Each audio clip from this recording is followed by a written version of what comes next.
pawn endgame. That's the ideal. Get into Seems a to be his board and weakness. ending. One thing I have noticed, and this is amazing, his tactical awareness and his ability in blitz has been superlative thus far. Can he keep it up? One thing I do want to emphasize is this generation of players today, they play their blitz online. They don't seem to be, how do I put it, conversant with the pieces over the board. It's like a lot of times the pieces aren't on the squares they're supposed to be. They're not playing with that fluid blitz motion of, I make my move, I hit the clock instantly. And it's because I think they don't practice over the board blitz as much as you and I did. That was the only way we played blitz, was over the board, Maurice. And I don't see that fast hand-eye coordination that I'm used to seeing amongst blitz masters. Although I have to say there are a couple of players, we would say someone like Magnus, although he's not so Nakamura. young anymore, now hit 30, but Nakamura certainly. Yeah. But again, that's an over 30 crowd. We see Alireza, I don't know if I've seen him fumbling the pieces so much. We'll see. We'll keep an eye on it this game as the game has begun, and we do have a Sicilian, but we see an open Sicilian. Yes, we I do. said, let's trade off and play boring chess, and Vlad is like, I don't think so. Let's go into the Najdorf. Najdorf, A4, okay. The positional. Calm things down, a little bit more positional. Yeah. He's going to try to control the play and not play the wild main lines and a Dragendorf. Hello, with a Dragendorf. But in this Nottingham variation, the inclusion of the move A4, A6 tends to favor white when we transpose into the dragon. The idea, if from white's perspective, he wants to go A4, A5, clamping down on the queen side, and on a good day, play knight B3 and bishop B6. That is why we see the move knight C6, by the way. So it is possible when you're playing even a sharp opening, per se, like a Sicilian or like a Najdorf, for white to say, I'm going to play a positional version. Yeah, I'm not going to play the wild lines that throw pawn to F4 and G4 and king side be damned. No, I'm going to play solid, control chess, positional. You might get a decent position, but you're not going to get any big attacking counterplay against my king castled on the queen side as well. So smart play by Vlad to control the play with a little bit of space. That would infuriate me. I would play the perk defense, which is a super, super hyper-provocative defense by black, and then my opponents would play a safe, boring, positional line, knight F3, knight C3, D4, E4, bishop E2, the Geller quiet system. I'm like, dude, I'm inviting you to go into the sharpest variations known to mankind. No. I'm shutting you down. Now, after this move, knight E5, I'm actually a fan of the move knight A5 because of the move A4, A5. Vladimir, B2, B3, not a common move in the face of the pressure down the C file. I'm not used to seeing that move. I'm more used to seeing the move A4, A5, again, taking the B6 square under control, Queen A4, Queen A5, pardon me, immediately trying to undermine the knight on C3. Now here, if Vladimir has prepared knight D5, I don't like this for white. This move B3 just doesn't, I don't find this attractive whatsoever. If the knight is forced to go back, then queen takes, say rook takes, D5, and black is for choice. So I'm more than curious how Vladimir handles. He did retreat. Wow. He has allowed this possibility that you mentioned.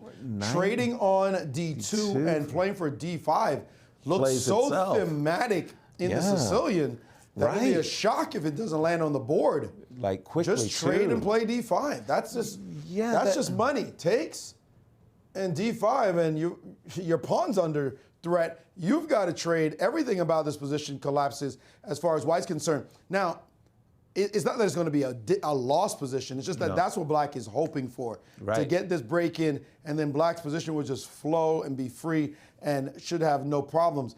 Alireza is not somebody who likes to trade queens. He likes trickery. He doesn't want to play end games. So maybe even this very standard looking move has got him wondering, do I actually have to? Can I get away with doing something else? We talked about boring endings, but he doesn't want a boring ending. He doesn't want a boring ending, but he's decided that is the right way to go. He has traded on D2, and now he recaptured with the bishop. And bishop takes even more so D5. Well, the difference is F4. Right. The bishop on E3 is no longer hanging. D5 could be met by F4, and after knight G4, you're not hanging a bishop. So that was Vladimir's idea, was that D5, F4, followed by E5. But let's just take a That's a sharp position, though. Yeah, exactly. Is this the type of position as white that you're embracing? D5 on the board. Yeah, this looks... And Vladimir decided he didn't want to see that because his position would weaken, and he did take on D5, and now he's played C4. This should be more or less okay for black. I see the knight should I'm just thinking drop back to F6. Should be advantage black, maybe not by that much, but okay. Black's definitely doing fine. Yeah, I think black's okay. It should be. Ask the bishop on F1 how it feels. Just how you doing down there? Yes, well, but the thing is, your pawn structure is compromised after the move A5. Knight to D3. Uncompromising play by black. Right. Putting a knight in your living room.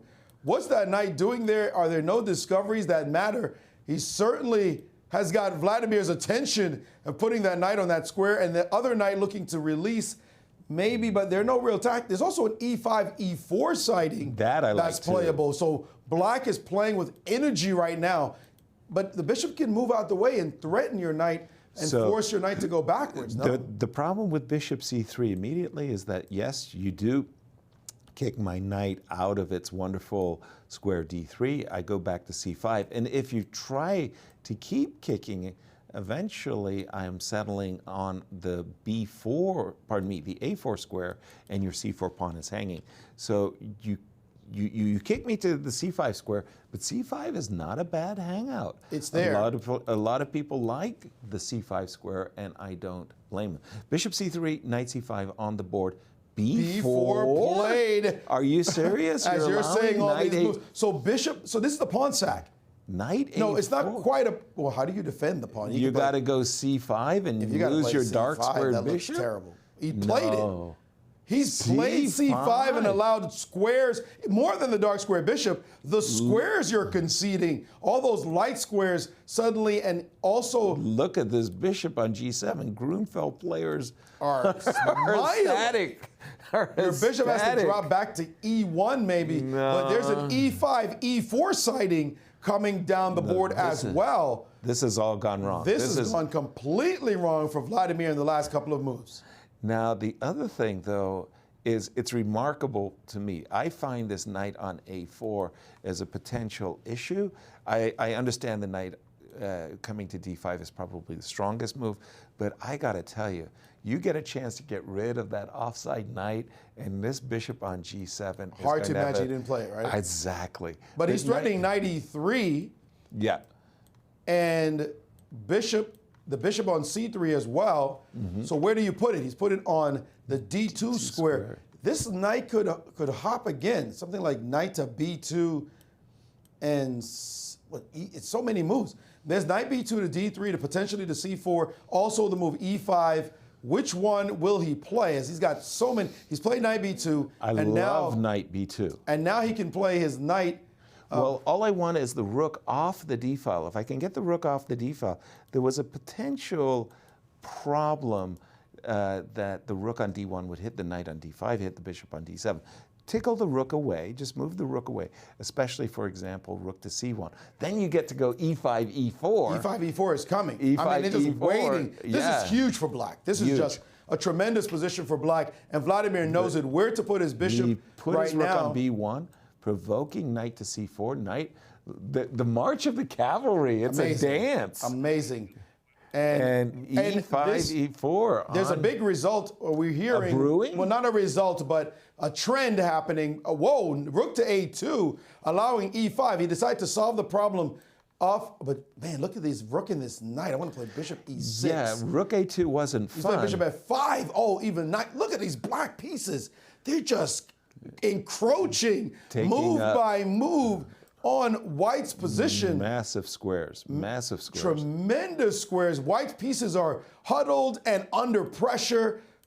Beautiful play by the youngster right now, showing his blitz chops. Vladimir is in third place, clear right now, but Firouzja with a win will tie him. Exactly. And they'll be at 11.5 each. And a big upset. Levon has defeated Wesley So. Our tournament leader. The tournament leader finally losing a game in this year's tour. But meantime, let's take this one. Knight takes bishop. Was that the right way? Good. And now give us the pawn, free pawn, and the two bishops, and the dark squared bishop. Black is winning this position. No question about it. He just ripped off that B4 pawn. And Vladimir, you know, it kind of like all careers have their ebbs and flows. And wait a second, knight G3, and bishop C2 wasn't a threat? Am I missing something? It looks like it's a good threat. I was about to say that Vladimir had been at the end. A knight F3, C4 player most of his career that brought him the world championship. Later, he tried to become an E4 player. It's not, for me, a naturally gifted E4 player. And we're seeing it here. He played an open Sicilian, but this move B3, you don't play that kind of move in an open Sicilian as White. You're right. What's happening? Bishop C2. Bishop E6. Bishop E6 E6? There's a rook B2 at the end. And F5. Oh, this kid is nasty. Just controlling the knight on G3. Knight to C1, hoping for some play there. Hitting the knight. And bishop to H6, ignoring his piece. And now check. And then give me the pawn. That bishop dancing around. But Vlad has sacrificed back in exchange, hoping that this will help him, but king f7 is enough, and that's it. You've run out of tactical opportunities there. We should get back to the 2D board. This view is kind of skewed with so many pieces on the board. We should try to... There's a bishop on c5 protecting the knight on b4, which means there was no rook takes b4. It was kind of hard to see it from the that angle. Well, what we're looking at now is a couple extra pawns. Two-pawn. We're following along right now, and takes on e6, takes back on e6, h3, and liquidation rook as the players C2. Are trying to follow, but rook c2 coming down, rook over to e1, and they are cooking along, but it is all black in this position. You got to sidestep knight d4, something like king f6 and rook a2. Now the pawn on e5 is hanging. Yeah, look at him go. Ooh. Bishop h4. Oh, what do you do about that move? That's going to win that a hurts. piece. Knight e2, f4. That's going to hurt. And that's going to leave a mark. Oh, he does have this move, but that doesn't last. And he's won the game. Firouzja continuing his incredible